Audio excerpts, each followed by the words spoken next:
marché des cuisines professionnelles se transforme. Un changement qui tient au bouleversement de la restauration hors foyer, marqué par une diminution du nombre de restaurants traditionnels, collectifs et des cafétérias au profit d'autres segments. Je pense à la restauration rapide, aux débits de boissons et autres traiteurs qui surfent sur les nouvelles tendances de consommation et le succès de concepts tels le fast casual ou les bars à bière. Par ailleurs, avec la plus grande importance accordée à des problématiques comme la lutte contre le gaspillage, de nouveaux besoins d'appareils émergent. Fabricants, installateurs et distributeurs tirent également parti du durcissement des normes sanitaires et environnementales dans la restauration.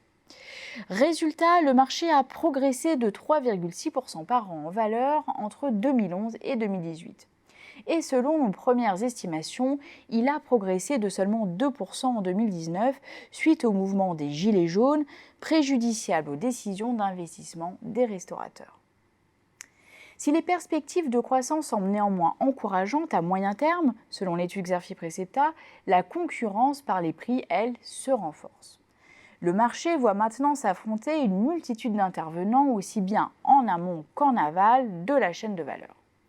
Dans l'ombre des groupes internationaux comme ITW, acteurs intégrés verticalement, Electrolux, Rational ou Ali Group, quelques entreprises françaises de taille intermédiaire se hissent parmi les principaux fabricants. Citons Matfer Bourgeat, Fourneau de France ou le groupe Guillain. On compte également de nombreuses PME au positionnement de niche. À ces industriels s'ajoute la concurrence des importateurs-distributeurs comme Ebrard Frères ou les filiales de distribution de fabricants étrangers comme Brita ou Meko. Les pure players de la vente en ligne tels Amazon Business ou Cdiscount Pro, eux, se montrent de plus en plus belliqueux. Sur le maillon très fragmenté de l'installation, ce sont des filiales de groupes étrangers qui dominent, à l'instar de l'allemand Metro ou de Horis, filiale de l'américain ITW.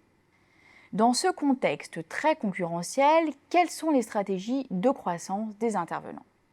D'abord, ils enrichissent leur catalogue de nouveaux produits, voire d'innovation, par exemple d'équipements connectés, mais aussi de déshydrateurs ou de tables de tri pour aider les restaurateurs à réduire leur empreinte environnementale. Ensuite, les acteurs étendent leurs points de vente dans l'Hexagone tout en investissant dans de nouveaux showrooms.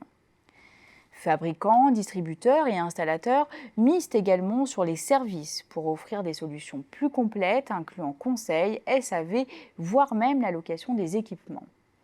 La diversification horizontale, elle, s'avère surtout suivie par les fabricants. C'est le cas d'Electrolux qui se renforce par croissance externe dans les machines à café professionnelles. Enfin, le développement international apparaît comme un levier incontournable, une part significative du chiffre d'affaires des équipementiers étant réalisée à l'export.